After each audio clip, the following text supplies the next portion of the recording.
বিসমিল্লাহির রহমানির রহিম। আমাদের আজকের টেস্টার আগে উত্তরটা একটু দিয়ে দেই। এনটিআরসি ভাব টেস্ট যেটা ছিল, first one, swimming is good for health.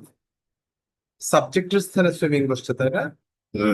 এই কারণে আমরা এই সুইমিং শব্দটাকে জেরান্ড হিসেবে বিবেচনা করব। কেমন? সাবজেক্ট এবং অবজেক্টের স্থানে ভার্ব যে থাকলে সেটা জেরান্ড হয়। তাহলে নাম্বার ওয়ান বি।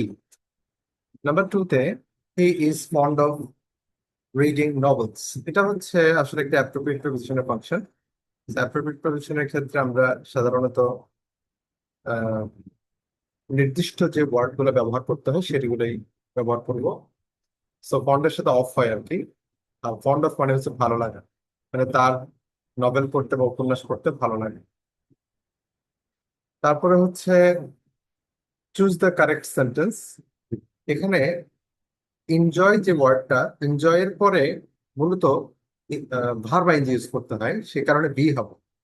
আর নিয়মটা হচ্ছে মূলত ইংলিশে এমন কতগুলো ভার্ব আছে যে ভার্ব গুলোর পরে দ্বিতীয় ভার্বটা আইনজি যুক্ত করতে হয়। ঠিক আছে, যেমন ধরেন এনজয়, তারপরে মাইন্ড। আমরা বলি না, I don't mind helping you, মানে তোমাকে হেল্প করতে গিয়ে আমি মাইন্ড করে নেই, ব্যাপারটা সেরকম না। ব্যাপারটা হচ্ছে মানে তোমাকে হেল্প করতে আমার কোনো অসুবিধা নেই, but I am okay with that. I can help you, it's okay, fine, problem. So এই ধরনের সেন্টেন্স আমরা পরীক্ষায় পাই। I don't mind helping you, I don't mind to help you, I don't mind being help. এরকম চারটা MCQ option আপনাকে দেওয়া হবে। তো আপনি যেটা মাথায় রাখবেন সেটা হচ্ছে এনজয়, মাইন্ড, তারপরে হচ্ছে ওয়ার্ড, তারপর হচ্ছে রিগ্রেট, সাজেস্ট। এই ধরনের কতগুলো ভার্ব আছে, এগুলো পরে ভার্ব ইউজ করতে হবে। Number four, which sentence uses gerund as an object. কোন সেন্টেন্সে একটা জারান্ডকে আমরা অবজেক্ট হিসেবে ব্যবহার হতে দেখতে পাই? তো এখানে একটা অপশনই আপনি দেখতে পাচ্ছেন, হি লাইক সুইমিং। এখানে সাবজেক্ট, তারপর ভার্ব, ভার্বের পরে ভার্বের আইনজ। সো ভার্বের পরের শব্দটাই সাধারণত অবজেক্টের কাজ করে, তাই না? সো সেই অবজেক্টের স্থানে ভার্ব আইনজি পেয়েছি আমি এ এবং ডি। এখন ডি কেন হবে না, আমি আপনাদেরকে বলেছিলাম বি ভার্ব গুলা কিন্তু ট্রানজিটিভ ভার্ব না। বি ভার্ব গুলা নর্মালি হচ্ছে লিঙ্কিং ভার্ব। সো লিঙ্কিং ভার্বের পরে যেটা আসে সেটা হচ্ছে শুধু কমপ্লিমেন্ট। এটাকে আমরা অবজেক্ট বলবো না। অবজেক্ট পাই মূলত আমরা ট্রানজিটিভ ভার্ব থেকে। আর ট্রানজিটিভ ভার্বের ব্যবহার হচ্ছে এখানে কোনটা, লাইকস। লাইকস হচ্ছে মূলত ট্রানজিটিভ ভার্ব। অর্থাৎ সে কি পছন্দ করে, উত্তর হলো সুইমিং পছন্দ করে। সো হচ্ছে এখানে সঠিক উত্তর। আর ফাইভ হচ্ছে, which word is a gerund? Running water, running is healthy, or running train, run fast. Running ওয়াটারের মধ্যে আমরা দেখতে পাচ্ছি পানিকে বর্ণনা করার জন্য এই রানিং শব্দটা এসেছে। তার মানে চলমান বা যে পানিটা মানে প্রবাহিত হচ্ছে, প্রবাহমান পানিকে বোঝানোর জন্য রানিং ওয়াটার বলা হয়। আর রানিং ইজ হেলদি বলতে বোঝাচ্ছে, অর্থাৎ দৌড়াটা হচ্ছে কি স্বাস্থ্যকর, মানে দৌড়া এটা একটা ভালো কাজ, এটা স্বাস্থ্যের জন্য ভালো। এখানে রানিংটাই হচ্ছে মূলত জেরান্ড, সাবজেক্টের স্থানে বসছে। Number six, he came here. সে এখানে এসেছে কেন? আমার সাথে সাক্ষাৎ করতে নিশ্চয়ই, উদ্দেশ্য বোঝাচ্ছে। টু প্লাস ভার্বের বেস ফর্ম হয়, তাছাড়া আপনারা জানেন। হ্যাঁ, না জানলে জেনে রাখবেন। টু এর পরে ভার্বের বেস ফর্ম। এখানে যদি উইচ দেওয়া আছে তাহলে এটা টু হবে। অন্যান্য প্রেপোজিশনের ক্ষেত্রে কিন্তু ভার্বের আইনজি হয়। ইংলিশে টু ছাড়া অন্যান্য সকল প্রেপোজিশনের পরে ভার্বের আইনজি হয়। তো সুতরাং অন্যান্য গুলো এখানে বলবে না, শুধু টুটাই বলবে। টু প্লাস ভার্বের base form. Number seven, identify the infinitive phrase. আমরা ইনফিনিটিভ বলতে সবাই চেনে। ইনফিনিটিভ কি? ইনফিনিটিভ হচ্ছে টু প্লাস ভার্বের বেস ফর্ম। একটু আগে বলেছি। তো এখানে টু প্লাস ভার্বের বেস ফর্ম আছে মাত্র একটা option, option B, to read, তাই না? আর এর সাথে আরেকটি যুক্ত হয়ে, ওয়ার্ড যুক্ত হয়ে এটা ইনফিনিটিভ ফ্রেজ হয়ে গেছে। মনে রাখবেন, ইনফিনিটিভের সাথে মূলত বিভিন্ন শব্দ যুক্ত হয়ে ইনফিনিটিভ ফ্রেজ গঠন করা হয়। আচ্ছা, এর মধ্যে দুইজন আমাদেরকে অ্যান্সার জমা দিয়েছে, এরফানুল আজিজ এবং জোনাইদ। আপনাদের দুজনকে অনেক থ্যাঙ্কস। তোমরা রেসপন্স করেছেন। বাকিদেরকেও বলবো আপনারা রেগুলার রেসপন্স করে ট্রাই করবেন। তারপরেরটা আমরা পেয়েছি, আই ওয়ান্ট ডক্টর। তো এখানে আমি চাই একজন ডাক্তার, তাহলে আমি একজন ডাক্তার কি চাই? এখানে যেহেতু সবগুলো ওয়ার্ড হচ্ছে এখানে বি এর সাথে রিলেটেড, বি মানে হওয়া, তাহলে আমি হতে চাই। হতে, পড়তে, যেতে, খেতে, পড়তে, এরকম যে কোনো ভার্বের ক্ষেত্রে মানে পড়তে যেতে, এরকম যে তে একটা অর্থ আমরা যুক্ত করি বাংলায়, যে তে প্রত্যয় যুক্ত করি, এটা মূলত ইংলিশে আমরা ইনফিনিটিভ দিয়ে প্রকাশ করি। তো সে কারণে আমরা এখানে আনসার দিব হচ্ছে to be. I want to be এর অর্থ। Number 9, which sentence is infinitive of purpose. Infinitive মানে হচ্ছে উদ্দেশ্য বোঝায়। সো ইনফিনিটিভ অফ পারপাস এই কথাটা আপনারা না বোঝার কিছু নেই। সুতরাং একটা অপশনই আছে, I came to see you. He decided dash the job. Decide এটা এমন একটা ভার্ব যার পরে ইনফিনিটিভ বসাতে হবে। তাহলে ডিসাইডের পরে এটা টু টেক হবে। He decided to take the job. পরীক্ষায় এই ধরনের বাক্যগুলো চলে আসে। মানে প্রথম ভার্ব দেখে আপনাকে সিদ্ধান্ত নিতে হবে দ্বিতীয় ভার্ব থেকে আইএনজি যুক্ত হবে নাকি টু প্লাস ভার্ব হবে। So he decided to take the job. আপনারা যারা উত্তর দিয়েছেন, আপনাদের 10 নম্বরের ক্ষেত্রে আপনারা কি উত্তর দিয়েছেন একটু দেখা যাক। একজনে সঠিক উত্তর দিয়েছেন, আরেকজন ভুল করেছেন। 11 নম্বরে দেখেন, the crying baby needs milk. এখানে বেবিকে বোঝাচ্ছে ক্রাইং শব্দ দ্বারা, তাহলে এটা হবে কি পার্টিসিপল। হ্যাঁ, বেবির অবস্থা বোঝাচ্ছে, বেবি কোন অবস্থায় আছে, ক্রাইং, ক্রন্দনরত অবস্থা। তাহলে নাউনের ব্যাপারে কোনো তথ্য দিলে এটা হচ্ছে অ্যাডজেক্টিভের কাজ করে, তাহলে পার্টিসিপল। আমরা জানি পার্টিসিপল হলো অ্যাডজেক্টিভের কাজ করে। 12 নম্বর, the broken window was repaired. ভাঙা জানালাটা মেরামত করা হলো। তাহলে এখানে ব্রোকেন শব্দটা, এটা যেহেতু নাউনকে বর্ণনা করছে, তাহলে এটা হচ্ছে একটা পার্টিসিপল। তো কেমন পার্টিসিপল, পাস্ট পার্টিসিপল দেখে বোঝা যাচ্ছে। Break, broke, broke, past participle. 13 number, walking along the road I found a purse. বলতেছে আহ, রাস্তা রাস্তা বরাবর হেঁটে আমি একটা পার্স খুঁজে পেলাম। তো এখানে কি হতে পারে, এটা আপনাদের সবারই অ্যান্সার করা উচিত। ওটা দেখে আপনারা সবাই একটু আমাকে কমেন্টে জানান তো, আপনাদের মনে আছে কিনা দেখুন। এই এই তথ্যটা আমি আপনাদেরকে বলেছি,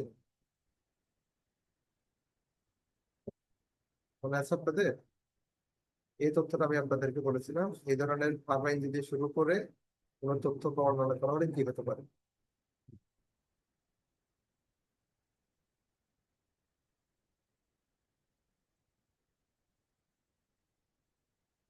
আচ্ছা, কেউ ক্যান্সার দিবেন নাকি আমি বলে দিব?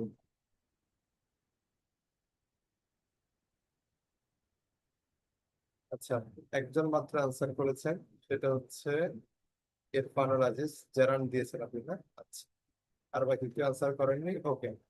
তাহলে আমি বলে দেই। আচ্ছা, আরেকজন আনসার করেছেন জুনাইদ, আপনি বি দিয়েছেন। অর্থাৎ আচ্ছা, ইনফিনিটিভ হওয়ার আসলে সুযোগ নেই, কারণ টু প্লাস ভার্ব হলে ইনফিনিটিভ হয়, কেমন?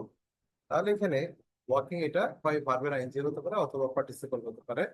মূলত সেন্টেন্সের শুরুতে আমরা যখন কেউ কোন একটা কাজ এরকম করা অবস্থা বোঝাই, তো সাধারণত এটা আসলে পার্টিসিপল হয়ে কাজ করে। অর্থাৎ রাস্তা বরাবর হেঁটে আমি পার্সটা পেলাম, আই ফাউন্ড আ পার্স। তারপরে ভাত খেয়ে আমি বের হয়ে গেলাম, তার সাথে কথা বলে আবার ভালো লাগলো। এই ধরনের সেন্টেন্স গুলো যখন আপনি ভার্ব আইনজি দিয়ে শুরু করবেন, এগুলো হচ্ছে মূলত পার্টিসিপল। ওকে। তারপরে হচ্ছে দ্য ম্যান,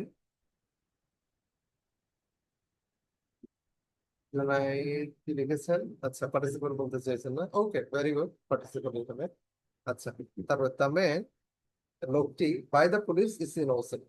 মানে যে লোকটা পুলিশ দ্বারা, তো পুলিশ দ্বারা কি হয় এটা নিশ্চয় আপনারা বুঝতে পারছেন, এটা তো গ্যাস করা যাচ্ছে। এই লোকটা যে হচ্ছে পুলিশ দ্বারা কি হয়েছে, অ্যারেস্ট হয়েছে। তো তাইলে তুমি যে হয়েছে বুঝালে এটা ভার্বের পাস্ট পার্টিসিপল হয়, অ্যারেস্টেড বাই দ্য পুলিশ। ঠিক আছে, the man arrested by the police. By the police যেটা দিয়েছে, তাহলে এটা আসলে ভার্বের পাস্ট পার্টিসিপল হয়। Arrested by the police is innocent, সে নির্দোষ। আচ্ছা, এরপরে দেখেন, which sentence contains a participle. নিচের কোন সেন্টেন্সের পার্টিসিপল আছে? এটা তো সহজে বোঝা যাচ্ছে, the singing bird. Noun part কে বর্ণনা করার জন্য বারবার আইনজি বসছে, সিঙ্গিং বার্ড। 16 নম্বরে, identify the transitive transitive verb. তো এখানে আমরা কি দিতে পারি দেখি বলুন তো। এটা তো সহজ, একদম সহজ। ইট, খাওয়া, এটাই হচ্ছে আসলে ট্রানজিটিভ ভার্ব, কেমন? আর বাকিগুলো ট্রানজিটিভ না, কারণ সেগুলোর অবজেক্ট নেই। 17 নম্বর, শি রোট আ লেটার সে একটা চিঠি লিখেছিল, এখানে রোডটাও হচ্ছে একটা ট্রানজিটিভ ভার্ব, কারণ এটার অবজেক্ট আমরা পেয়ে গেছি আ লেটার। তারপর 18 ট্রানজিটিভ ভার্ব এখানে কোথায় আছে? এখানে ওপেন দ্য ডোর, কি ওপেন করেছে? শি ওপেন দ্য ডোর, সে কি খুলেছে? দরজা। তাহলে অবজেক্ট আছে দ্য ডোর, এটা। তাহলে সি নাম্বারটা হচ্ছে সঠিক উত্তর। 19 নম্বর, কোন ভার্বের অবজেক্ট দরকার হয়? আমরা তো এটা সবাই বুঝতে পারতেছি এখানে। লাভ, সে হাসলো, বা সে হাসে, কি হাসে এরকম হয় না। সে পড়ে, কি পড়ে, এটা কিন্তু হতে পারে। সে যায়, কি যায় হয় না। সে আসে, সে কি আসে এরকম হয় না। তাহলে রিড শব্দটারই অবজেক্ট দরকার আছে। 20 নম্বরে অবজেক্ট চিহ্নিত করতে বলেছে। তো আমরা তো স্পষ্ট বুঝতেছি সে কিনেছে, কি কিনেছে? এ কার, এটা গাড়ি, তাই না? তাহলে এখানে কোনটা অবজেক্ট? মূলত কারটাই হচ্ছে object. Which verb is intransitive, নিচের কোন ভার্ব ইন্ট্রান্সিটিভ? তার মানে কোন ভার্বের অবজেক্ট হয় না? একটু আগে আমরা জেনেছি, স্লিপ, ঘুমানো। কি ঘুমায়, কাকে ঘুমায়, এরকম প্রশ্ন হয় না, তাই না? তাহলে যেহেতু এটার কোনো অবজেক্ট নাই, তাহলে কি কাকে প্রশ্নের উত্তর দেওয়া যায় না, অবজেক্ট নাই, তার মানে কি এটা ইন্ট্রান্সিটিভ। অবজেক্ট থাকলে তো ট্রান্সিটিভ হতো। তাহলে এখানে ইন্ট্রান্সিটিভ হচ্ছে sleep. Birds fly in the sky, এখানে ফ্লাই শব্দটা হচ্ছে ইন্ট্রান্সিটিভ, যেহেতু এটা কোনো অবজেক্ট নাই। তারপরে নিচের কোন সেন্টেন্স ইন্ট্রান্সিটিভ ভার্ব আছে? এখানে হচ্ছে আমরা দেখতে পাচ্ছি বেবি ক্রাইড, কি কান্না করেছে, কাকে কান্না করেছে, এরকম হয় না। সো 23 নম্বর সি হচ্ছে সঠিক উত্তর। The sun rises in the east, এখানে রাইজেস হচ্ছে ইন্ট্রানজিটিভ, অর্থাৎ সূর্য কি ওঠে, কাকে ওঠে হয় না, তাই না? কি কাকে প্রশ্ন উত্তর করা যাচ্ছে না, সো রাইজটা হচ্ছে এখানে ইন্ট্রানজিটিভ। শি ইজ হ্যাপি, আমি আগে বলেছিলাম লিঙ্কিং ভার্ব হয়, বি ভার্ব গুলোকে আমরা লিঙ্কিং ভার্ব বলি। তারপরে 26 নম্বরে আমরা দেখতে পাচ্ছি এখানে আমার লিঙ্কিং ভার্ব আছে কোনটা? সিন। আমরা লিঙ্কিং ভার্ব কয়েকটা ওয়ার্ড চিনিয়ে দিয়েছিলাম, সেখানে সিন শব্দটাও আছে। তারপর টেস্ট, এটা হচ্ছে একটা লিঙ্কিং ভার্ব। তারপর নিজের কোন সেন্টেন্সে লিঙ্কিং ভার্ব আছে? হি সিমস টায়ার্ড, এটা হচ্ছে linking verb. The sky became dark, এখানে বিকেমটা হচ্ছে কি লিঙ্কিং ভার্ব। তারপরে কোন ভার্বটি লিঙ্কিং ভার্ব হিসেবে প্রায় সময় ব্যবহার করা হয়? এটা তো আপনারা দেখেই চিনতে পারতেছেন, বিকাম। বি অর্থ যেমন হওয়া, বিকাম মানে হওয়া। তাহলে হওয়া বোঝাতে যে ভার্বগুলো ব্যবহার করা হয় সেগুলো সবগুলো হচ্ছে লিঙ্কিং ভার্ব। মনে থাকবে আমার এই কথাটা, হওয়া অর্থে যে ভার্বগুলো ব্যবহার করা হয় প্রত্যেকটা ভার্বই হচ্ছে লিঙ্কিং ভার্ব। এটা একটু আপনাদেরকে খেয়াল করতে হবে। সো দ্যাটস অল, আমাদের টেস্টটা কমপ্লিট। এখন আমি আপনাদেরকে আজকে স্লাইডটা একটু শেয়ার করতেছি। আজকের মূল আলোচনা যে বিষয়টা আছে, এটা হচ্ছে আমাদের যে টপিকটা গত ক্লাসের শিডিউল ছিল মূলত, সেটা আমরা আজকে করে নিচ্ছি। কারণ গত ক্লাস আমরা ভার্বের আলোচনা ছিল, বাই সিরিয়াল লাগানোর জন্য মূলত প্রেপোজিশনটা ইয়ে করে নিয়েছি, মানে ইন্টারচেঞ্জ করে নিয়েছি। তো আজকে আমরা প্রেপোজিশনটা জানবো, কেমন? তো আপনারা সবাই জানেন কম বেশি প্রেপোজিশন আসলে কাকে বলে, এটার ফাংশনটা কি। মূলত যে কোনো নাউন বা প্রনাউনের পূর্বে আমরা যে শব্দটাকে বসাই, এবং কেন বসাই? সাধারণত তার আগের অংশের সাথে বা শব্দের সাথে একটা সম্পর্ক সৃষ্টি করার জন্য আমরা এই প্রতিষ্ঠানটা বসাই। এই প্রতিষ্ঠানটা না বসালে কিন্তু বাক্যটা আর একটু ক্লিয়ার পায় না, ঠিক আছে? আচ্ছা, জুনাইদ একটা কথা বলেছে, আমরা প্রতিদিন যে পরীক্ষাগুলো দিচ্ছি সেগুলো রেজাল্ট প্রকাশ করতে পারলে তাহলে আরেকটু উৎসাহ ব্যঞ্জক হতো। Right, exactly, I agree with you. আসলে এখানে একটা র্যাঙ্ক করতে পারলে ডেফিনেটলি ভালো হয়। আবার একটা অসুবিধাও আছে, সেটা হচ্ছে এনটিআরসি তে আসলে অনেকেই মানে দুর্বল স্টুডেন্টও থাকে, যারা দেখা যায় হয়তো ভয়ে ভয়ে এনটিআরসি পরীক্ষার জন্য নীরবে প্রস্তুতি নেয়, হতে পারে। আবার অনেকে আছে যারা একই সঙ্গে অন্যান্য চাকরিগুলা বিশেষ করে বিসিএস ও ট্রাই করে। তো দেখা যাচ্ছে যাদের নাম্বার একটু পুয়ার থাকে তারা বারবার নিজেদেরকে নিচের র্যাঙ্কে দেখলে তারা অনেক সময় আবার নিরুৎসাহিত হয়। তবে আমি আপনার মতামতটাকে রেসপেক্ট করি। সেটা হচ্ছে বেশিরভাগ ক্ষেত্রে এটা পজিটিভ, রেজাল্ট র্যাঙ্ক প্রকাশ করাটা পজিটিভ। তবে কিছু ক্ষেত্রে একটু অসুবিধাও আছে, যেটা বললাম আর কি। তারপরেও আপনারা এখানে একটা বিষয় কি, আপনারা এক্সাম গুলো এখানে দেখা যাচ্ছে প্রত্যেকে আপনারা রেগুলারলি এবং সিরিয়াসলি নেন না, এটা একটা অসুবিধা, যে কারণে আসলে অল্প স্টুডেন্টের মধ্যে ওই র্যাঙ্কিংটা করাটা হয়ে ওঠে না। তো এক্ষেত্রে একটা, যে আমি আপনাদেরকে একটু আগে মানে কিছুদিন আগে যে অ্যাপস এর কথা বলেছিলাম, তো অ্যাপসটা হোপফুলি যদি রেডি হয়ে যায়, ওখানে আপনারা এক্সাম দেওয়ার সাথে সাথে আপনাদের স্কোরটা দেখাবো। তখন এটা আপনাদের জন্য একদম ইনস্ট্যান্ট একটা ফিডব্যাক হবে আর কি। তো একটু আমাদেরকে একটু সময় দেন, ইনশাল্লাহ আমরা আপনাদেরকে সেই সেবাটা দিতে পারবো। এখন আপাতত হয়তো আপনাদেরকে আমরা নিজ দায়িত্বে কোচিং করার জন্য দিচ্ছি। আমি একটা প্রস্তাব করেছিলাম, সেটা হচ্ছে আপনাদের মধ্যে ইন্টারনালি গ্রুপের মধ্যে একজন আরেকজনেরটা যদি একটু চেক করে দেখে নিতেন, তাহলে এটা সবচেয়ে বেস্ট হতো। কিন্তু সেভাবে আসলে আমি আপনাদের দিক থেকে আর একটু রেসপন্স আশা করি আর কি। তারপরে প্রপারলি রেসপন্স করলে এই ব্যাপারটা সম্ভব। তাতে করে একটা অপারেটর চেক করলে তাহলে প্রত্যেকের ইয়েটা হয়ে যেত কিন্তু। আচ্ছা ঠিক আছে, তাও তারপর আমি দেখি এটা একটু করা যায় নেক্সট। তাহলে প্রপোজিশনের মূল কাজ হচ্ছে, যেমন দেখেন উদাহরণটা, the book is on the table, বইটা টেবিলের উপরে আছে। এই সেন্টেন্সটার মধ্যে আমি যদি অনটা যদি না বলি, তাহলে কি দাঁড়াচ্ছে? The book is the table. দেখেন একটা প্রপোজিশন অন না বললে তাহলে দাঁড়াচ্ছে বইটাই টেবিল। তার মানে এখানে বইটা টেবিলের উপরে আছে এই কথাটা না বুঝিয়ে তখন এটা দাঁড়াচ্ছিল মানে বইটাই কি টেবিল। ব্যাপারটা অনেকটা এরকম। এখন যদি আমি যদি বলি বইটাই টেবিল, তাহলে তো অর্থ আসলে বিকৃত হয়ে যায়। সো এখান থেকে আমরা যেটা মাথায় রাখতে পারি সেটা হচ্ছে একটা প্রেপোজিশন, এটাও কিন্তু সেন্টেন্সের অর্থ ক্লিয়ারলি বোঝানোর জন্য জরুরি। কেমন? এবার দেখি আমরা প্রেপোজিশন আসলে কয় রকম, কি কি আছে।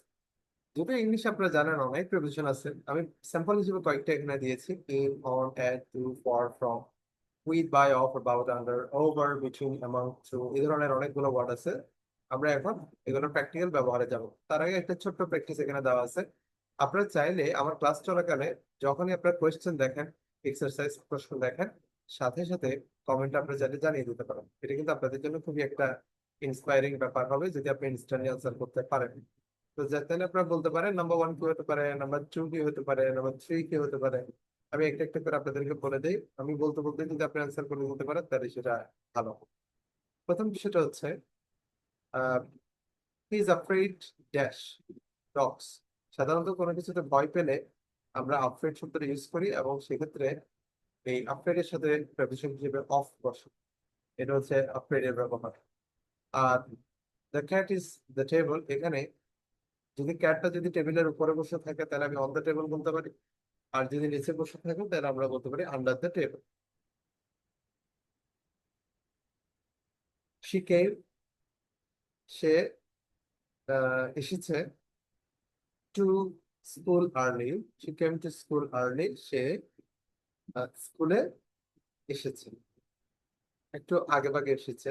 তো এখানে আমি স্কুলে এসেছে বোঝাতে আমি চাইলে টু দিতে পারি। আবার টাইপস অফ প্রিপোজিশনস এর মধ্যে যাই। সাধারণত আমরা ইন, অন, টু, উইথ এই ধরনের কথাগুলো স্বাভাবিক যে প্রিপোজিশন গুলো পাই এগুলোকে আমরা বলি সিম্পল প্রিপোজিশন। এই ধরনের সিম্পল প্রিপোজিশন গুলো আমরা প্রচুর পরিমাণে ব্যবহার হতে দেখি। আর এর বাইরে আমরা যেটা দেখতে পাচ্ছি সেটা হচ্ছে কিছু এখানে প্র্যাকটিস দেওয়া আছে।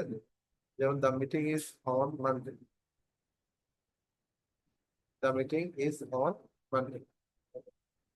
তো এখানে অন মানডে বলবো নাকি ইন মানডে বলবো, এই ব্যবহারটা কিসের উপর ডিপেন্ড করবে। এই ব্যবহারগুলো এখন আমরা একটু করে দেখবো। এখানে আমাদের পরের স্লাইড গুলোতে আমরা এটা পাবো। Is sitting under the chair, এটাকে অন দ্য চেয়ার, এটাকে ওভার দ্য চেয়ার। হ্যাঁ, তো এখানে আসলে সঠিক উত্তর হচ্ছে she is sitting on the chair. কেমন? আচ্ছা, এখন কম্পাউন্ড প্রেপোজিশন কি দেখা। দুইটা প্রেপোজিশন যুক্ত হয়ে অনেক সময় কি হয়, একটা সিঙ্গেল প্রেপোজিশন হিসেবে কাজ করে। যেমন ধরেন ইনটু, আমরা বলি না he went into the room, সেই রুমের ভেতরে গেল। তাহলে এখানে ইন এবং টু দুইটা আলাদা প্রেপোজিশন, কিন্তু এটা অনেক সময় একসাথে কি ব্যবহার হচ্ছে, এই যে একসাথে ইনটু।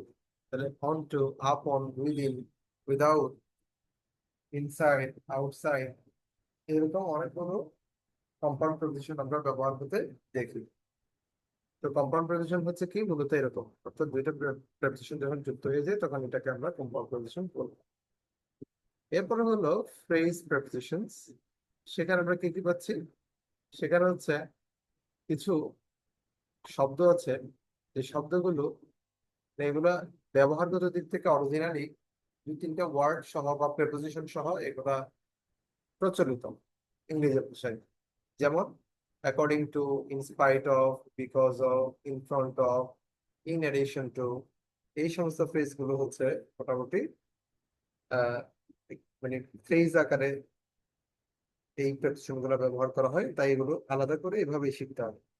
ইন এডিশন টু বলতে বোঝায় এছাড়া, ইন ফ্রন্ট অফ সামনে, ইন স্পাইট অফ সত্ত্বেও, অ্যাকর্ডিং টু কোনো কিছু অনুসারে। তো এইগুলো এভাবে ব্যবহার হবে, কেমন?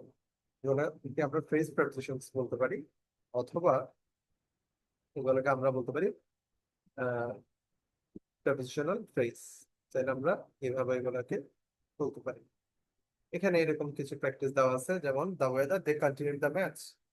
তাহলে ওয়েদার বলছে, আবার এদিকে বলছে তারা ম্যাচটা কি চালিয়ে গেল, কেমন? তাহলে এখানে আমরা কি দিতে পারি, ইনস্পাইট অফ দ্য ওয়েদার, তার মানে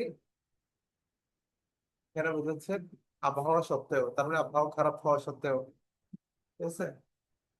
তারপরে রিপোর্ট সেলস ইনক্রিজড, তার মানে রিপোর্ট অনুযায়ী সেলস বেড়েছে, অ্যাকর্ডিং টু দ্য রিপোর্ট আমরা দিতে পারি। এবার আসেন আমাদের ব্যবহারগত প্রেপোজিশনের ফাংশন গুলো এখান থেকে স্টার্ট হবে, কখন কোন প্রেপোজিশন আমরা ইউজ করবো সেটা। প্রথমত আমাদের সময়ের ক্ষেত্রে যে যে প্রেপোজিশন গুলো ইউজ করা হয় সেগুলো একটা আমরা একটু দেখি। আমরা সময়ের ক্ষেত্রে সাধারণত বেশ কয়েকটা কমন প্রেপোজিশন ইউজ করি, তার মধ্যে একটা হচ্ছে এট, তারপর হচ্ছে on, in, by, for, within, অথবা ইন। প্রত্যেকটা একটু একটু করে আমরা দেখে যাই। প্রথমত এট এর ব্যবহারটা লিখে রাখেন আপনারা। ঘড়ির সময় বোঝালে এট, যেমন 4টা 42 মিনিট, কিংবা 5টা 23 মিনিটে সে এখানে পৌঁছেছে, কিংবা 3টা 27 মিনিটে সে আমাকে কল করেছে। এরকম সরাসরি ক্লক টাইম, আমরা ইংলিশে বলি ক্লক টাইম, আর সরাসরি সময়ের একক বা সময়, সুনির্দিষ্ট কোনো সময় বা ঘড়ির সময়। সময় মানে দিন মাস না, সময় মানে বছর না, আমি বোঝাচ্ছি ক্লক টাইম, অর্থাৎ ঘড়ির সময় বোঝালে অ্যাট হবে। এটা একটা ব্যবহার। আরেকটা ব্যবহার আছে at এর, সেটা হলো আমরা দিনের যত রকম সময়ের অংশ আছে, সকাল বিকাল রাত সন্ধ্যা দুপুর, ইংলিশ করতে গেলে সেখানে ইংলিশে দুটো শব্দের সাথে আমরা অ্যাট ব্যবহার করব। একটা হচ্ছে অ্যাট নাইট, আর একটা হচ্ছে অ্যাট নুন। এই দুটো ওয়ার্ড এখানে দেওয়া আছে, এই যে অ্যাট নাইট এবং অ্যাট নুন, এগুলো আমরা মনে রাখবো। আর সময়ের ক্ষেত্রে যেটা ক্লক টাইম বলেছি সেটাও এখানে দেওয়া আছে। তাহলে একটা হচ্ছে ক্লক টাইম, আর একটা হচ্ছে কি নাইট এবং noon। এর বাইরে মাঝে মাঝে আপনার সাপ্তাহিক ছুটি, যেটাকে আমরা উইকেন্ড বলি, সেখানেও অনেক সময় অ্যাট দ্য উইকেন্ডের একটা ব্যবহার আমরা পাই, এখানেও অ্যাট এর ব্যবহার আছে। এবার অন কখন? অন হচ্ছে, এখানে লেখা আছে দেখেন, ডেজ এন্ড ডেটস, অর্থাৎ সাধারণত তারিখ অথবা দিবস, এই দুইটা আইটেম বোঝালে অন হবে। যেমন ধরেন সে মার্চ মাসে আসলো, ওখানে আপনি কিন্তু অন বলবেন না, ওখানে আপনি বলবেন ইন। কিন্তু যখন বলবো সে মার্চ মাসের 13 তারিখ আসলো, তখন এটা কিন্তু ডেট হয়ে গেল, অর্থাৎ 13th মার্চ। কেমন? তাহলে 13th মার্চ হলে এটা একটা ডেট বোঝাচ্ছে। অথবা সোমবারে সে এসেছে বা মঙ্গলবারে এসেছে, এরকম কোনো যদি দিবস বোঝাই, সেক্ষেত্রে আমরা অন ব্যবহার করবো, কেমন? তাহলে এক কথায় দিবস বোঝালে বা তারিখ বোঝালে আমরা অন ব্যবহার করব। So we will meet on Sunday. তারপর আছে ইন। ইনের ক্ষেত্রে ইনের ক্ষেত্রে 4টা বিষয় আপনারা মনে রাখবেন। কয়টা বিষয় বললাম? 4টা। এই 4টা বিষয় আপনারা মনে রাখবেন। কি কি? মাস, বছর, ঋতু, বা লম্বা সময়। এটা কিরকম একটু বলি। প্রথমত মাস তো সবাই চেনেন। যেমন আমি যদি বলি আমি ফেব্রুয়ারি মাসে জন্মেছিলাম, তাহলে ইংলিশ কি হবে? আই ওয়াজ বর্ন, এরপর কি বলবো আমরা? In February. আমরা অন ফেব্রুয়ারি বলবো না। কিন্তু দেখেন যদি বলি আমি ফেব্রুয়ারির 2 তারিখ জন্মেছিলাম, তখন কিন্তু আমি আই ওয়াজ বর্ন ইন না বলে ওখানে আমি ওই যখন ডেট বলে ফেলবেন, অর্থাৎ 2nd ফেব্রুয়ারি, তখন আপনাকে বলতে হবে 2nd ফেব্রুয়ারি, তার মানে ফেব্রুয়ারি 2 তারিখ। তখন আপনি তারিখ যখন বলবেন তখন আপনি বলবেন on, I was born on the 2nd day of February, অথবা অন দ্য 2nd ফেব্রুয়ারি। ঠিক আছে? তাহলে এভাবে আমরা ব্যবহারটা চালিয়ে যাব। তারপর বছরের ক্ষেত্রে হচ্ছে সে 2004 সালে জন্মগ্রহণ করেছিল, he was born in 2004। অথবা সে আহ বসন্তকালে গ্রামে বেড়াতে গিয়েছিল, তাহলে he visited the village in spring। এখানে আমরা অন এট বলবো না, ইন স্প্রিং। আর লং পিরিয়ডস মানে কি? অনেক সময় নির্দিষ্ট নির্দিষ্ট অনেক লম্বা একটা সময় বোঝায়, যেমন সে ভ্যাকেশনে আছে, এখন ইজ ইন ভ্যাকেশন। তাহলে ভ্যাকেশন এটা একটা লং পিরিয়ড, এটা তো আর 1 ঘন্টা 2 ঘন্টার না।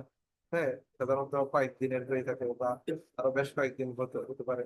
এ ধরনের লং পিরিয়ড বোঝালে সেটা হচ্ছে ইন। ঠিক আছে, তারপরে আমরা উদাহরণগুলো এখানে দেখতে পাচ্ছি।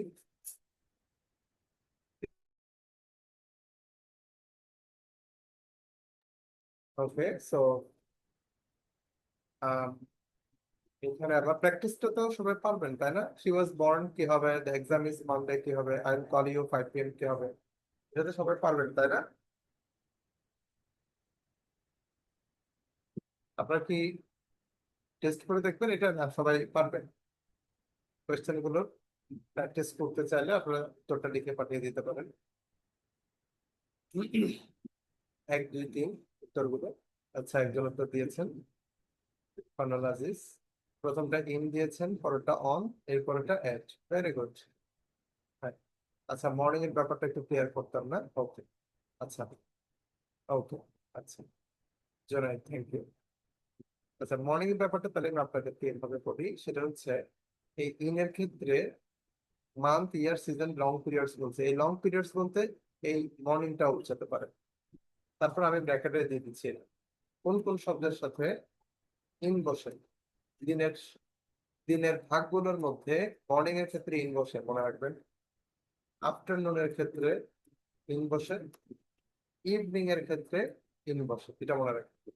কটা শব্দ বলেছি? মর্নিং, আফটারনুন এবং ইভিনিং। কেমন? এই তিনটে শব্দের সাথে বলবে ইন। আর এটার ক্ষেত্রে, এটার ক্ষেত্রে আমি লিখে দিচ্ছি। আচ্ছা, ওখানে তো লিখে আছে এই যে নুন এবং নাইট, এই দুটোর ক্ষেত্রে অ্যাট বসবে।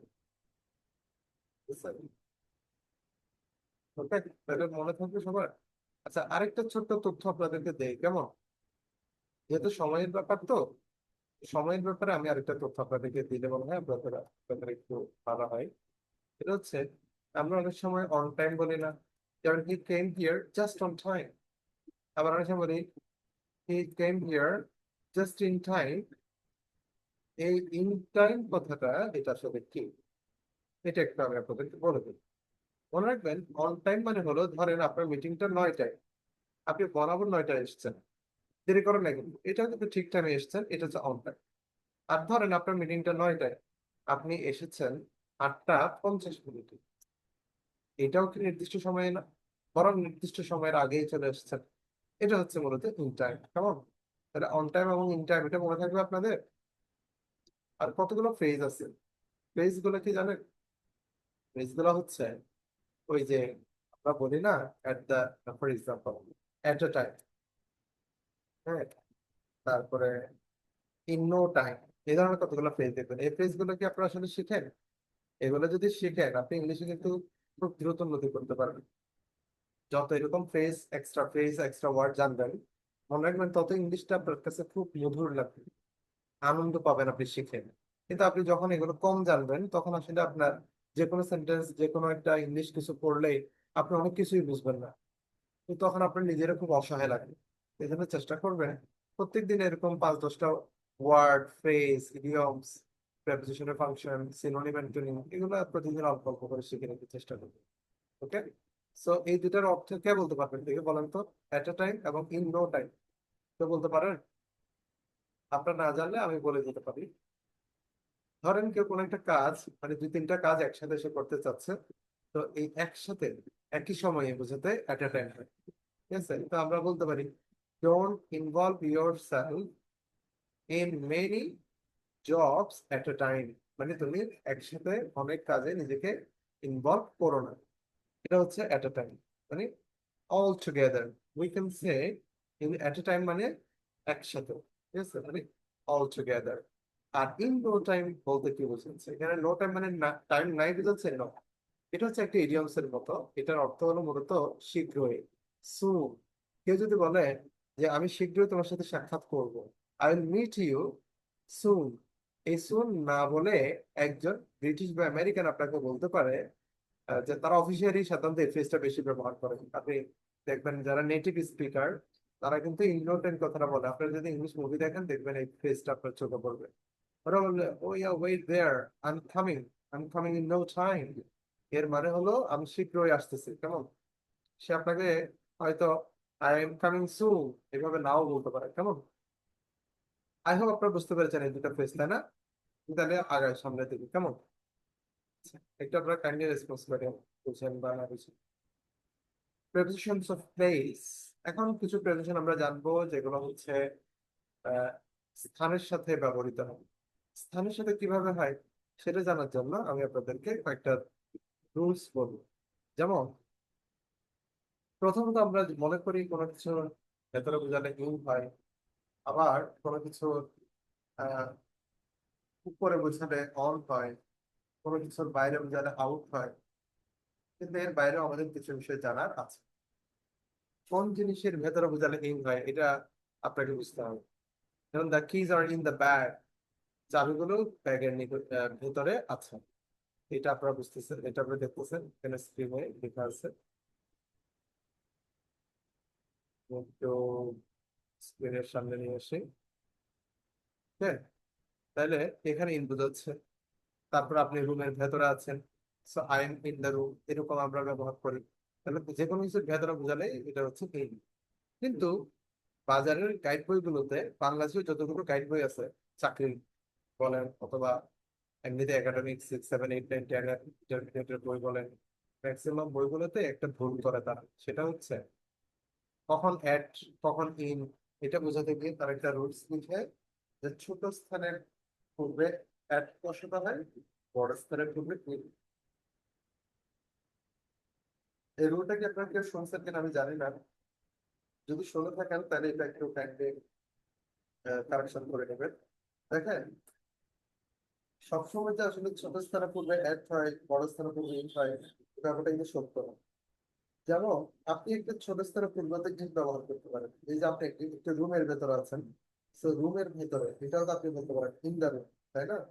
সুতরাং ছোট স্থান আর বড় স্থান এটা ব্যাপার না, ব্যাপারটা হচ্ছে আসলে যে কোনো একটা স্থানের ভেতরে থাকলেই ইন হবে। আর এক তখন হবে, এটা হচ্ছে একটা স্পেশাল। এই অ্যাটের ব্যবহারটা আমি স্পেশাল ভাবে আপনাদেরকে বলে দিচ্ছি। ক্ষেত্রে এই অ্যাটের ব্যবহারটায় আসেন স্পেসিফিক পয়েন্ট অর প্লেস, তার মানে সুনির্দিষ্ট কোন একটা স্থানে বা সুনির্দিষ্ট কোন ঠিকানা পৌঁছাবে তখন হচ্ছে অ্যাট বসে। যেমন ধরেন সে স্টেশনে আছে, ইজ অ্যাট দ্য স্টেশন। সে এখন ক্লাবে আছে, ইজ অ্যাট দ্য ক্লাব, এভাবে আমরা বলতে পারি। অথবা অনেক সময় এই অ্যাডটা কোন একটা নির্দিষ্ট ঠিকানা, মানুষের যদি ঠিকানা প্রকাশ করা হয় তবে ঠিকানার ক্ষেত্রেও আমরা অ্যাড ব্যবহার করতে পারি। যেমন আমি বলতে পারি I will send you some parcel, আমি তোমাকে কিছু পার্সেল পাঠাবো at your address, তাহলে আমি এখানে অ্যাড ব্যবহার করবো।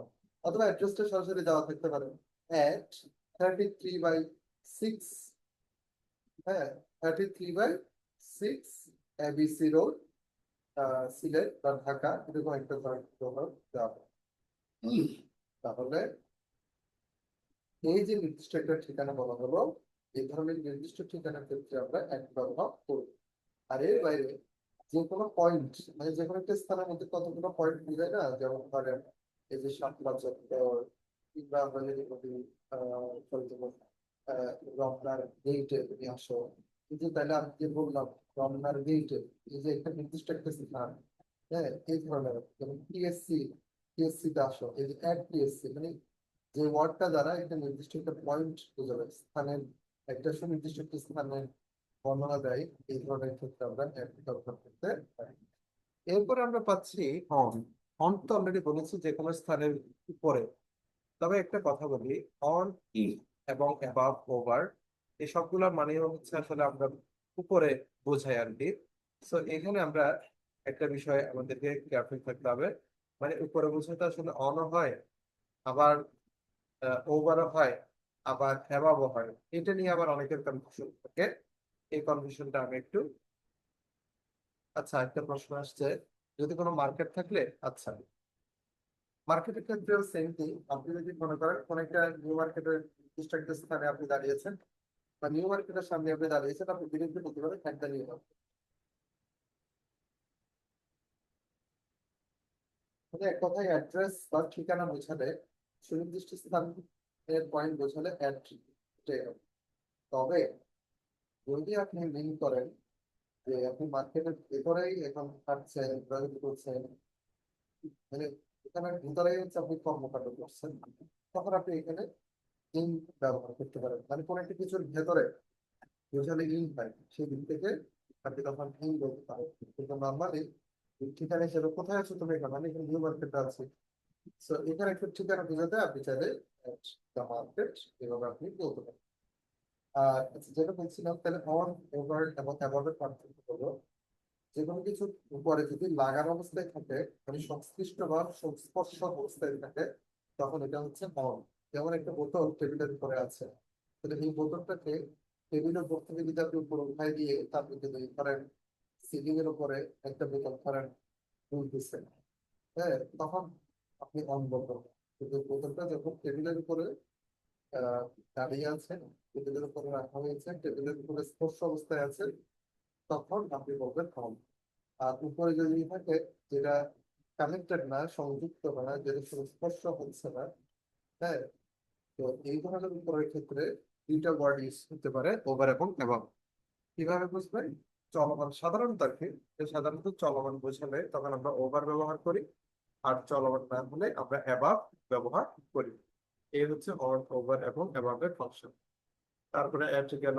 এবারে এখানে এই প্র্যাকটিসটা আপনারা করতে পারেন। She is the room, the picture is the wall, he is waiting, the bus. এই তিনটা বাক্যের উদাহরণ যেগুলো প্র্যাকটিস, এগুলোর অ্যান্সারটা আপনারা চাইলে দিতে পারেন। শুধু আনসার দিতে হবে, এক দুই তিন দিয়ে শুধু আনসার। পারবেন এই তিনটা কেউ?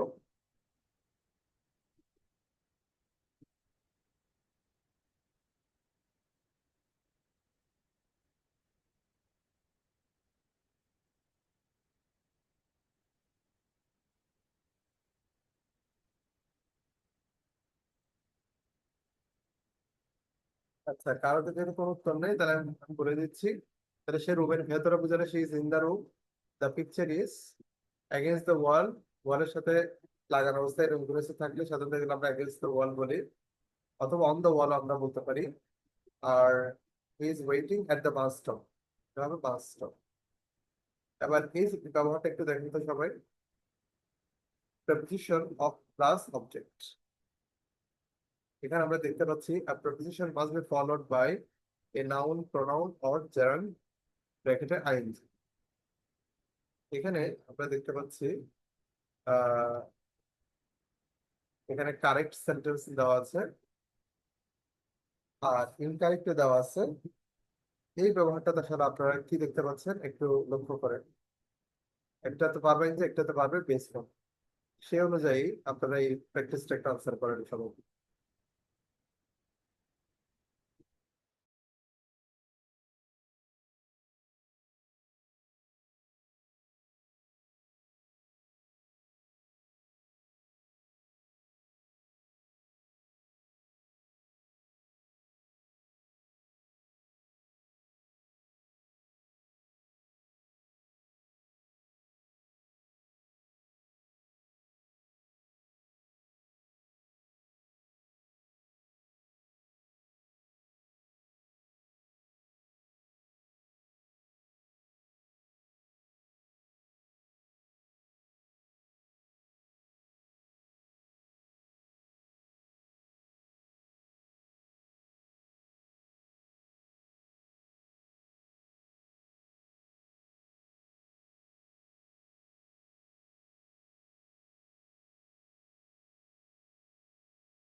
ওকে, সো আই হোপ, একটু সময় নিলাম, সরি, একটা কল আসাতে একটু দেরি হয়ে গেল। সো যেটা বলছিলাম, আপনারা এখানে সঠিক উত্তর তো আই হোপ দিয়েছেন সবাই, যেহেতু প্রেপোজিশনের পরে বারবার আইএনজি হয়। সো এখানে she is interested in learn হবে না, লার্নিং হবে, যেহেতু আমরা এর আগে দেখেছি অ্যাট সিঙ্গিং, এটাই হচ্ছে কারেক্ট। অ্যাট সিং বললে ইনকারেক্ট, তাহলে অ্যাপোলজাইজড ফর কামিং লেট হবে এটা। তারপরে আমরা দেখতে পাচ্ছি নো প্রেপোজিশন বিফোর দ্যাট, এই কথাটা একটু খেয়াল করেন, যেমন he insisted on that he was right. এই ফাংশনটা কি? এই ফাংশনটা হচ্ছে সেন্টেন্সে সাধারণত আমরা দ্যাট দিয়ে যদি কোনো ক্লজ শুরু করি, তবে সেই ক্লজের পূর্বে, মানে দ্যাট ক্লজের পূর্বে আমরা অন বসাবো না। ঠিক আছে, এটা একটু সবাই আমরা মাথায় রাখবো। শুধু যদি একটা ফ্রেজ হয়ে যায়, যেমন ধরেন on that point, on that book, on that condition, এরকম হলে তখন এটা অসুবিধা নেই। বাট দ্যাট দিয়ে যদি কোনো ক্লজ হয়, আমি এটা মার্কিং করে দিচ্ছি, দ্যাট দিয়ে শুরু হওয়া কোনো ক্লজ, এটাকে আমরা বলি দ্যাট ক্লজ। দ্যাট ক্লজের শুরুতে আমরা এইভাবে প্রেপোজিশন সাধারণত ইউজ করি না। এরপরে প্রেপোজিশন এট দ্য এন্ড, এটা একটু আমরা সবাই দেখবো। এটা নিয়ে আবার বিভিন্ন চাকরির পরীক্ষাগুলো তো প্রশ্ন আসে, আপনি এটা একটু খেয়াল করেন। এটা হচ্ছে মূলত একটা সেন্টেন্সে অনেক সময় আমরা সাবজেক্ট এবং ভার্বের পর একটা প্রয়োজনীয় প্রিপোজিশন আমরা বসাই। তো কিন্তু যখন একটা সেন্টেন্সে আমরা দুইটা ক্লজ ব্যবহার করি, তখন দুইটা ক্লজের ক্ষেত্রে প্রিপোজিশনটা মাঝে মাঝে ছুটে যায়। তো সেটা কিভাবে ছুটে যায়, যেমন দেখেন দ্বিতীয় সেন্টেন্সটা একটু সবাই আমরা একটু দেখি। এখানে হু আর ইউ টকিং টু, এই সেন্টেন্সটার মধ্যে মূলত, এটা যদি আমি অরিজিনালি যদি চিন্তা করতে করতে যাই, তাহলে সেন্টেন্সটা দাঁড়াচ্ছে এরকম: to whom are you talking, এরকম একটা। অর্থাৎ টু হুম বলতে বোঝাচ্ছে হুম মানে কি, কাকে, আর টু হুম মানে কার সাথে, বা উইথ হুম, বা টু হুম কার সাথে, আর ইউ টকিং, মানে অরিজিনালি জিনিসটা আসলে এইভাবে বোঝাবে, to whom are you talking. ঠিক আছে, মানে কার সাথে তুমি কথা বলছো। এখানে টু হুমটা হচ্ছে মূল মূল ব্যাপার আর কি। তো এই টু হুমের মধ্যে আমি কি কি পাচ্ছি? মূলত টু প্লাস একটা অবজেক্ট পাচ্ছি। তো এটা এইভাবে না দিয়ে, এটাকে আমি এখানে কেটে দিচ্ছি, দেখেন, এটা আমি ক্রস দিয়ে দিচ্ছি। এই টু হুম না দিয়ে আমি এটাকে আনসারটা দিচ্ছি কিভাবে, টু আর ইউ টকিং। কেন? কারণ হলো এরকম রিলেটিভ প্রোনাউনের সাথে বা কোয়েশ্চেন ওয়ার্ডের সাথে আপনার যে প্রেডিকশন গুলো, সেগুলো কিন্তু মডার্ন ইংলিশে একসাথে ব্যবহারটা সাধারণত হয় না। মডার্ন ইংলিশে এই প্রেডিকশন গুলো মূলত ভার্বের সাথে সাথে চলে যায়, ভার্বের সাথে থাকে। আমি আরেকটা উদাহরণ দেই আপনাদের বোঝার সুবিধার্থে, সেটা হচ্ছে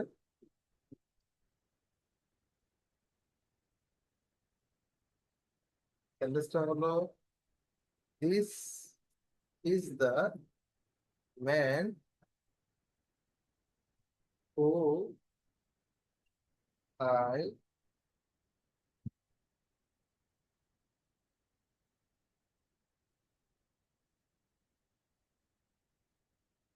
ডিসকাসড উইথ। মানে বলতেছে এই হচ্ছে লোকটা যার সাথে আমি ডিসকাস করেছিলাম। কি ডিসকাস করেছিলাম? ধরেন কোন একটা topic, discuss the topic with. ধরেন এই যে আমি এখানে উইথ দিলাম, এর মানেটা কি আপনারা বুঝছেন?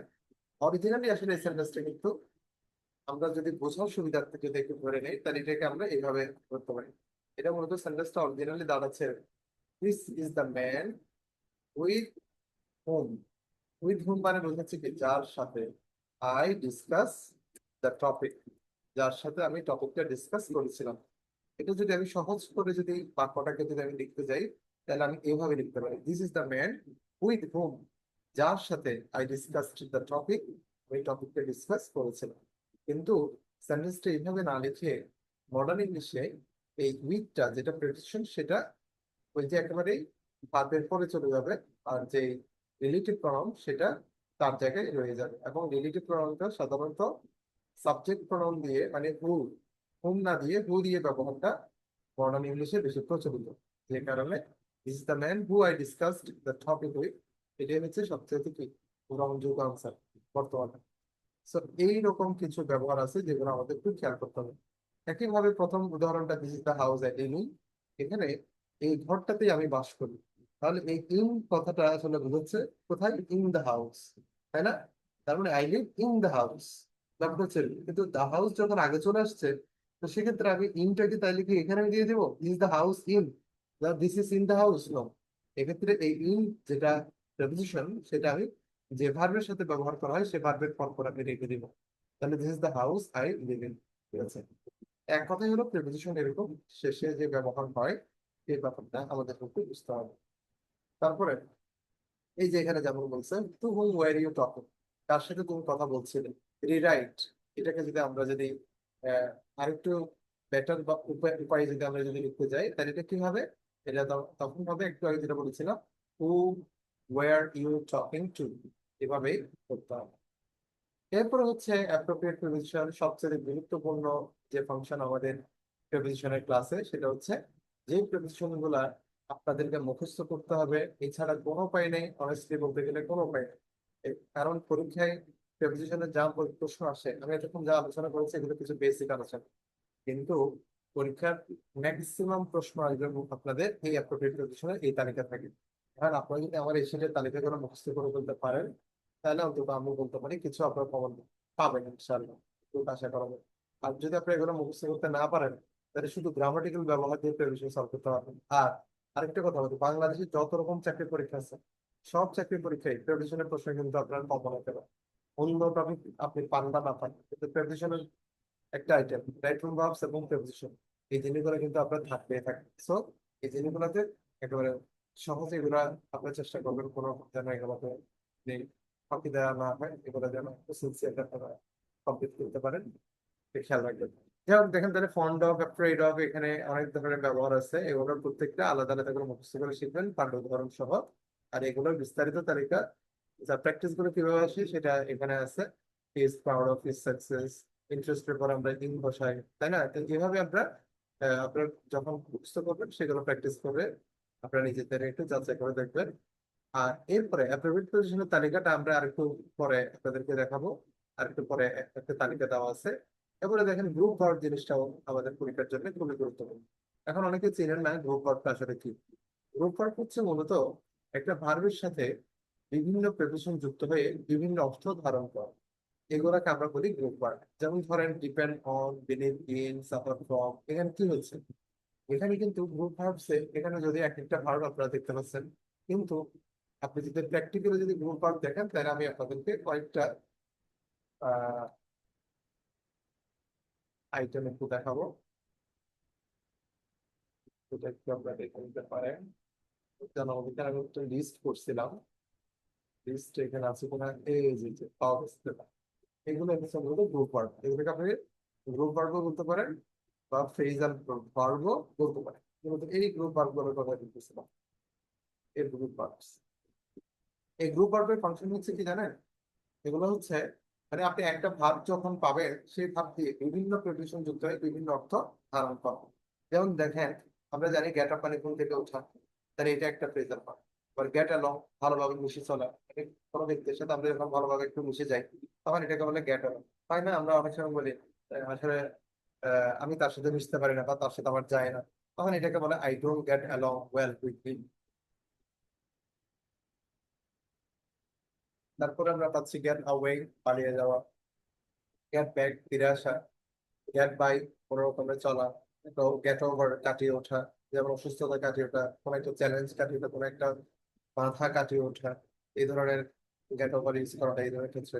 গেট থ্রু, শেষ করা বা পার হওয়া। গেট টুগেদার, একত্র হওয়া। গেট ইনটু, প্রবেশ করা। গেট আউট, বের হওয়া। তাহলে একটু দেখেন, এই শুধু গেট দিয়ে অনেকগুলো প্রেডিকশন আপনারা পেয়েছেন, এবং এক একটার কিন্তু এক এক অর্থ। সেইভাবে কোনো একদিন ধরেন আপনি গেটের ওয়ার্ড গুলো শিখলেন, আরেকদিন আপনি ধরেন এই যে লুক দিয়ে যেগুলো দেওয়া আছে সেগুলো শিখলেন, আরেকদিন ধরেন টেক দিয়ে যেগুলো দেওয়া আছে সেগুলো শিখলেন। এভাবে আসলে এক একটা ওয়ার্ড দিয়ে আপনি এক একদিন শিখলেন, অথবা একদিন যদি না পারেন তাহলে আপনি 2 দিন করে করে শিখলেন। এই ফ্রেজাল ভার্ব গুলো আপনাদের জন্য মাস্ট থাকবে। ফ্রেজাল ভার্ব এখানে আপনাদের এখানে টোটাল 12টা এরকম গ্রুপ দেওয়া হয়েছে, এই 12টা আপনারা শেষ করবো।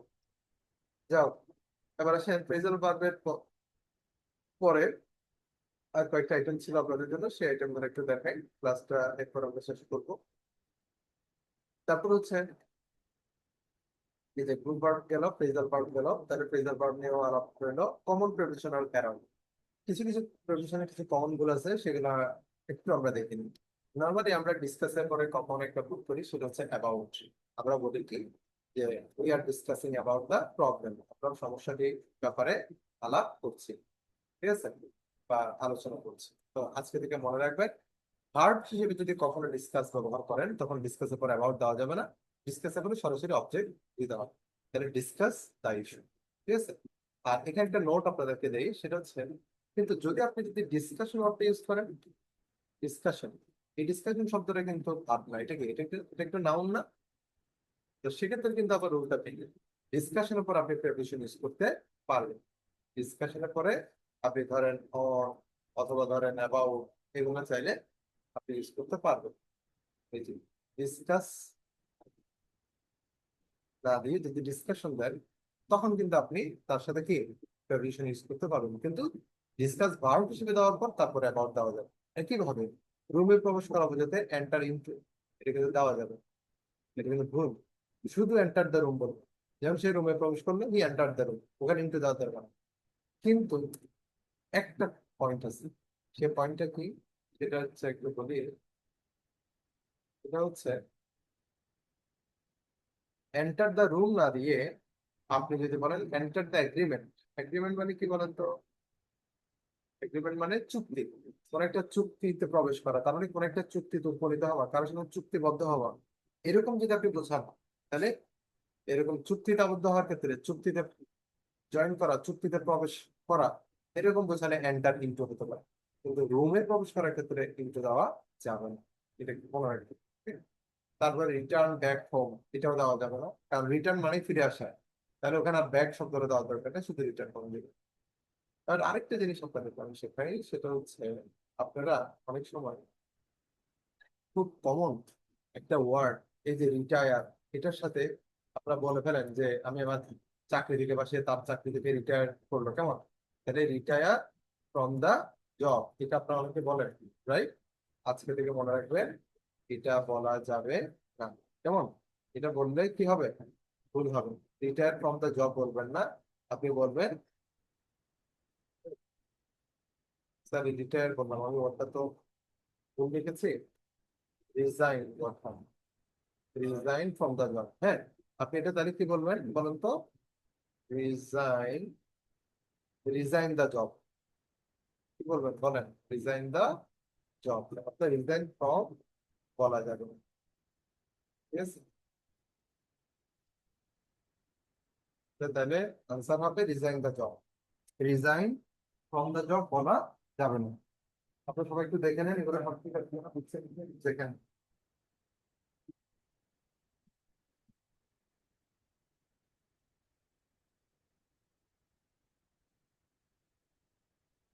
তো সবাই বুঝছেন কিনা একটু দেখে নেন, এই ভুল পয়েন্ট গুলা, এগুলো আপনারা সবাই ক্লিয়ার হয়েছেন কিনা? যদি ক্লিয়ার হয়ে থাকেন, তাহলে আমরা নেক্সট ফেজে চলে যাব। এরপরে আমরা পাচ্ছি প্র্যাকটিস, এই প্র্যাকটিস গুলো আপনারা একটু দেখে নেবেন। এরপর আসেন ইডিওমেটিক এক্সপ্রেশন। ইডিওমেটিক এক্সপ্রেশনটা কি আসলে? এটা হলো, ওই যে বলেছিলাম এট এ টাইমের অর্থ জিজ্ঞেস করেছিলাম, ইন নো টাইম বলেছিলাম, ওইরকম কিছু প্রেপোজিশন যুক্ত হয়ে এমন কিছু ওয়ার্ড আছে, ফ্রেজ আছে, যেখানে প্রেপোজিশন যুক্ত হয়ে ভিন্ন কোনো অর্থ ধারণ করে, যেমন অ্যাট ওয়ান্স, তাৎক্ষণিক ভাবে, বাই চান্স, হ্যাঁ হঠাৎ করে যেটা হয় আর কি আমাদের, ইন ভেইন, বৃথা, বাই হার্ট, বাই হার্ট মানে মুখস্থ করা, হ্যাঁ কেউ যদি কোনো কিছু মুখস্থ করে তখন এটাকে বাই হার্ট বলে, he learn the poem by heart, সেই কবিতাটা মুখস্থ করবে। এই ধরনের ক্ষেত্রে আমরা ইডিওমেটিক এক্সপ্রেশন গুলো পাই। এবার আসেন, ওই যে বলেছি আপনাদেরকে অ্যাপ্রোপ্রিয়েট প্রেসিশনে একটা মাস্টার লিস্ট, এই মাস্টার লিস্ট এখানে দেওয়া আছে। এই অ্যাবাইড বাই, ইন, হ্যাঁ এভাবে কাস্টম, এ দিয়ে অনেকগুলো ওয়ার্ড পাবেন, তারপরে এরপরে পি, পি দিয়ে শুরু, এই যে পি দিয়ে শুরু, তারপরে সি দিয়ে শুরু, এবার ভিতরে এখানে পার্ট 1 2 3, এখানে বিভিন্ন পার্ট আছে, হ্যাঁ এটা হচ্ছে সেকেন্ড পার্ট, কেমন? আপনারা এই ধরনের এই পার্ট পার্ট, এই পার্ট পার্ট আইটেম গুলো, এগুলো আপনারা শিখে ফেলতে পারেন, এটা আপনাদের জন্য আশা করি ভালো কাজে দিবে, বুঝছেন?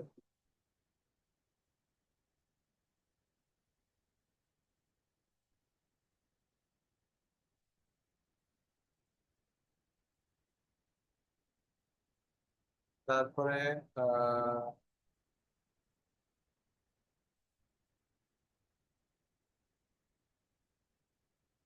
পরে পার্ট 3 গেল, পার্ট 4, 5।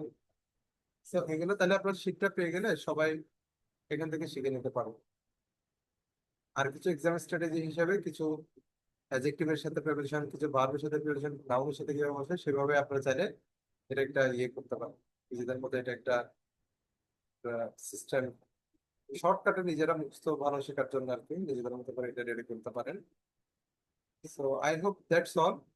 প্রিপারেশন নিয়ে আসলে আর খুব বেশি বলার নেই আপাতত, আসলে বাকিগুলো আপনাদের নিজেদের শেখার পালা। তো ভালো করে আপনারা শিখে নিতে পারলে দ্যাটস ইট, এটাই আপনাদের জন্য সবচেয়ে বেস্ট আর কি। তো তাহলে আর কারো কোনো কোয়েশ্চেন আছে কিনা আমাকে বলেন, না থাকলে আমরা এখানে তাহলে শেষ করতে পারি।